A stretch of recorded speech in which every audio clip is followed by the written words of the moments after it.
Tu as pardonné. Encore. Une promesse brisée.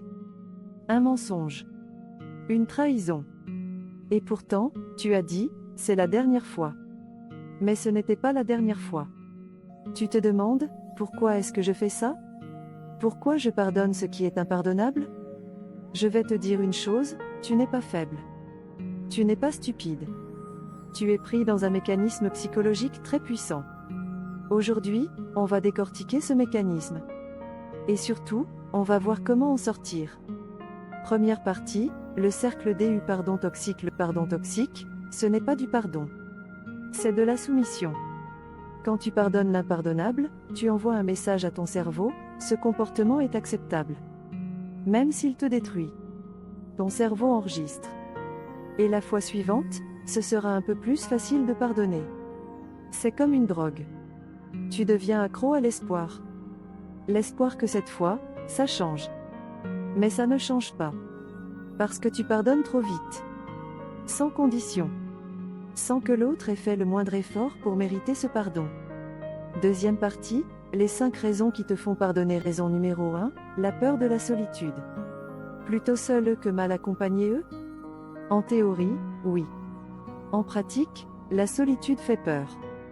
Et ton cerveau préfère la certitude de la souffrance à l'incertitude du changement. Raison numéro 2. L'investissement émotionnel. Tu as donné tant de temps, d'énergie, d'amour. Partir, ce serait perdre tout cet investissement. C'est le phénomène du sunk cost. Tu restes parce que tu as déjà trop donné. Raison numéro 3. L'espoir déraisonnable. Peut-être que cette fois. Peut-être que s'il comprend. L'espoir est nécessaire. Mais quand il devient aveugle, il devient dangereux. Raison numéro 4. La faible estime de soi. Quand on ne se sent pas assez bien, on accepte moins bien. Parce qu'on croit que c'est ce qu'on mérite. Raison numéro 5. Le conditionnement. On t'a peut-être appris que l'amour, c'est pardonner. Toujours. Sans limite.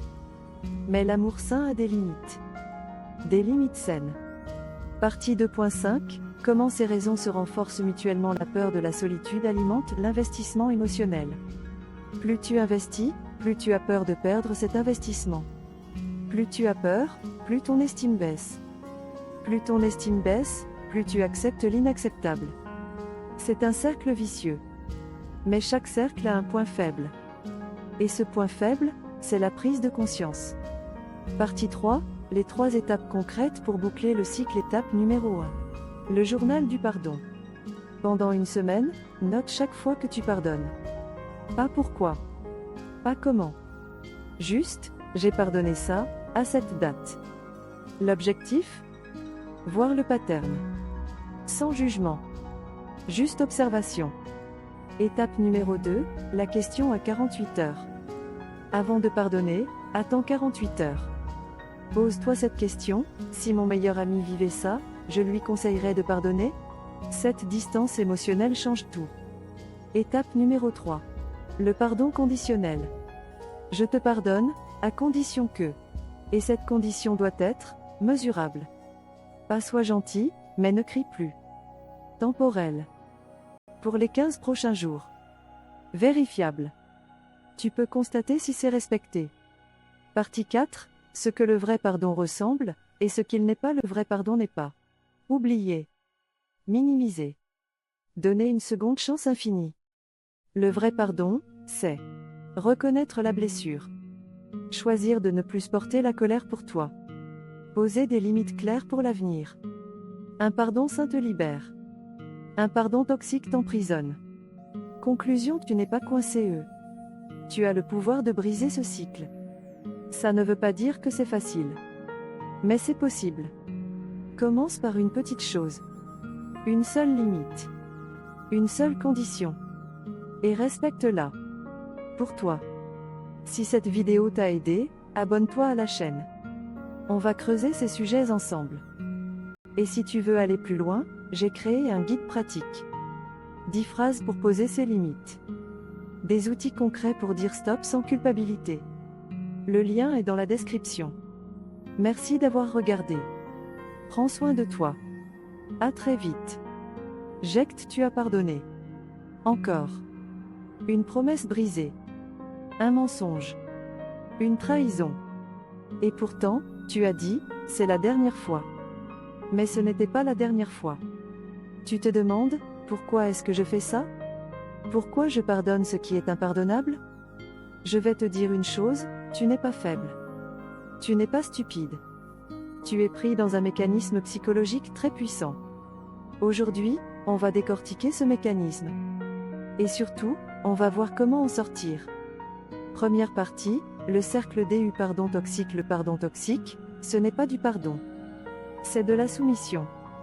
Quand tu pardonnes l'impardonnable, tu envoies un message à ton cerveau, ce comportement est acceptable. Même s'il te détruit. Ton cerveau enregistre. Et la fois suivante, ce sera un peu plus facile de pardonner. C'est comme une drogue. Tu deviens accro à l'espoir. L'espoir que cette fois, ça change. Mais ça ne change pas. Parce que tu pardonnes trop vite. Sans condition. Sans que l'autre ait fait le moindre effort pour mériter ce pardon. Deuxième partie, les 5 raisons qui te font pardonner. Raison numéro 1. La peur de la solitude. Plutôt seul que mal accompagné eux? En théorie, oui. En pratique, la solitude fait peur. Et ton cerveau préfère la certitude de la souffrance à l'incertitude du changement. Raison numéro 2. L'investissement émotionnel. Tu as donné tant de temps, d'énergie, d'amour. Partir, ce serait perdre tout cet investissement. C'est le phénomène du sunk cost. Tu restes parce que tu as déjà trop donné. Raison numéro 3, l'espoir déraisonnable. Peut-être que cette fois.